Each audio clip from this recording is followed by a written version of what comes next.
There is no household where the great destroyers, disease and death, have not entered, severing heart from heart, and casting over all the dark pall of sorrow. In the strong and apparently indestructible meshes of evil, all are more or less fast caught, and pain, unhappiness, and misfortune wait upon mankind. With the object of escaping or in some way mitigating this overshadowing gloom, men and women rush blindly into innumerable devices, pathways by which they fondly hope to enter into a happiness which will not pass away. Such are the drunkard and the harlot, who revel in sensual excitements. Such is the exclusive aesthete, who shuts himself out from the sorrows of the world, and surrounds himself with innovating luxuries. Such is he who thirsts for wealth or fame, and subordinates all things to the achievement of that object. And such are they who seek consolidation in the performance of religious rites. And to all the happiness sought seems to come, and the soul, for a time, is lulled into a sweet security and an intoxicating forgetfulness of the existence of evil. But the day of disease comes at last, or some great sorrow, temptation, or misfortune breaks suddenly in on the unfortified soul, and the fabric of its fancied happiness is torn to shreds. So over the head of every personal joy hangs the Damocletian sword of pain, ready, at any moment, to fall and crush the soul of him who is unprotected by knowledge. The child cries to be a man or woman. The man and woman sigh for the lost felicity of childhood. The poor man chafes under the chains of poverty by which he is bound, and the rich man often lives in fear of poverty, or scours the world in search of an elusive shadow he calls happiness. Sometimes the soul feels that it has found a secure peace and happiness in adopting a certain religion, in embracing an intellectual philosophy, or in building up an intellectual or artistic ideal.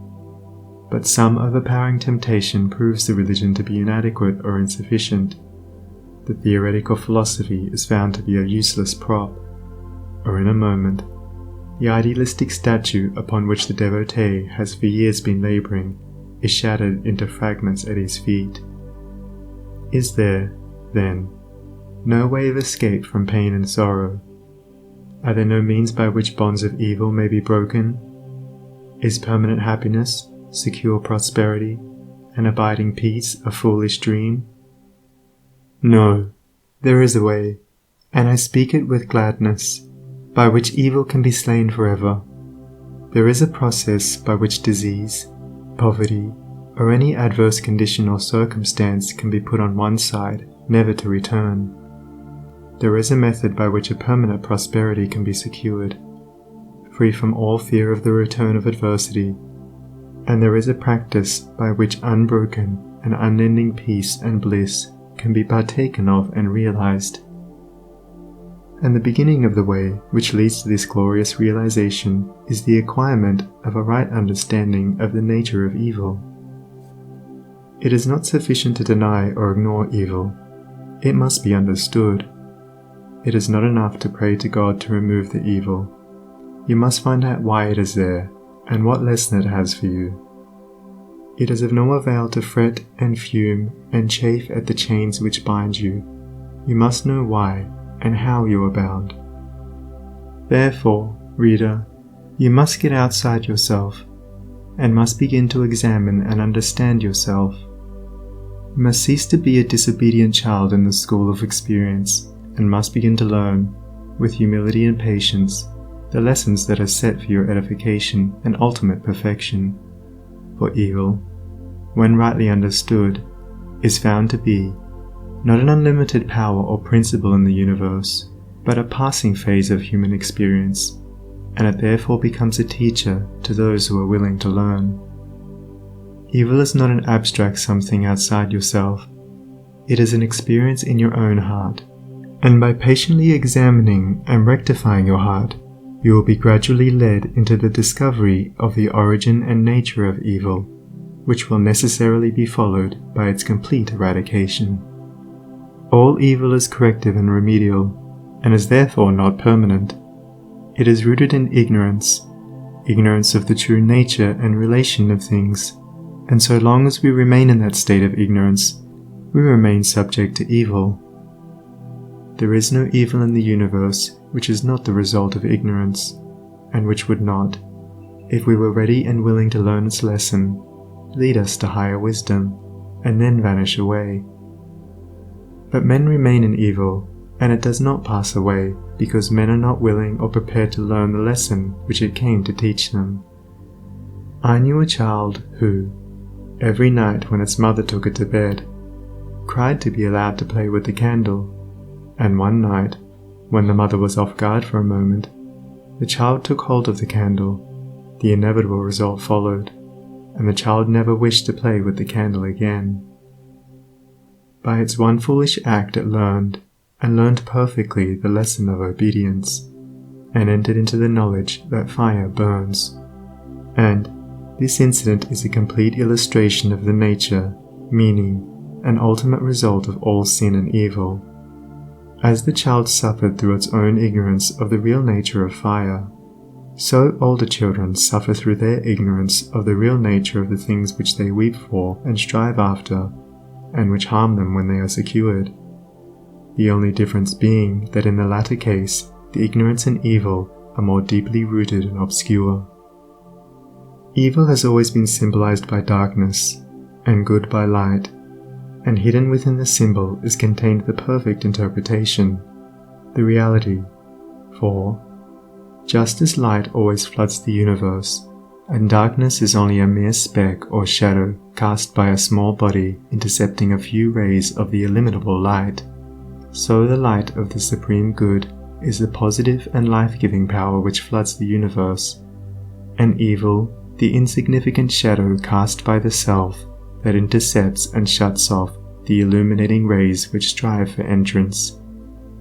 When night folds the world in its black impenetrable mantle, no matter how dense the darkness, it covers but the small space of half our little planet, while the whole universe is ablaze with living light, and every soul knows that it will awake in the light in the morning. Know, then, that when the dark night of sorrow, pain, or misfortune settles down upon your soul, and you stumble along with weary and uncertain steps, that you are merely intercepting your own personal desires between yourself and the boundless light of joy and bliss, and the dark shadow that covers you is cast by none and nothing but yourself. And just as the darkness without is but a negative shadow, an unreality which comes from nowhere, goes to nowhere, and has no abiding dwelling place, so the darkness within is equally a negative shadow, passing over the evolving and light-born soul. But, I fancy I hear someone say, why pass through the darkness of evil at all? Because, by ignorance, you have chosen to do so, and because, by doing so, you may understand both good and evil, and may more appreciate the light by having passed through the darkness. As evil is the direct outcome of ignorance, so, when the lessons of evil are fully learned, ignorance passes away, and wisdom takes its place. But as a disobedient child refuses to learn its lessons at school, so it is possible to refuse to learn the lessons of experience, and thus remain in continual darkness, and to suffer continually recurring punishments in the form of disease, disappointment, and sorrow. He, therefore, who would shake himself free of the evil which encompasses him, must be willing and ready to learn, and must be prepared to undergo that disciplinary process without which no grain of wisdom or abiding happiness and peace can be secured. A man may shut himself up in a dark room, and deny that the light exists, but it is everywhere without, and darkness exists only in his own little room. So you may shut out the light of truth, or you may begin to pull down the walls of prejudice, self-seeking, and error which you have built around yourself, and so let in the glorious and omnipresent light. By earnest self-examination, strive to realize, and not merely hold as a theory, that evil is a passing phase, a self-created shadow, that all your pains, sorrows, and misfortunes have come to you by a process of undeviating and absolutely perfect law, have come to you because you deserve and require them, and that by first enduring and then understanding them, you may be made stronger, wiser, nobler. When you have fully entered into this realization, you will be in a position to mold your own circumstances, to transmute all evil into good, and to weave, with a master hand, the fabric of your destiny. What of the night, O watchman, seest thou yet? The glimmering dawn upon the mountain heights, the golden herald of the light of lights. Are his fair feet upon the hilltop set? Cometh he yet to chase away the gloom, and with it all the demons of the night? Strike yet his darting rays upon thy sight? Hearest thou his voice, the sound of error's doom? The morning cometh, lover of the light. Even now he gilds with gold the mountain's brow. Dimly I see the path whereon even now his shining feet are set toward the night. Darkness shall pass away, and all the things that love the darkness and that hate the light shall disappear forever with the night. Rejoice, for thus the speeding herald sings.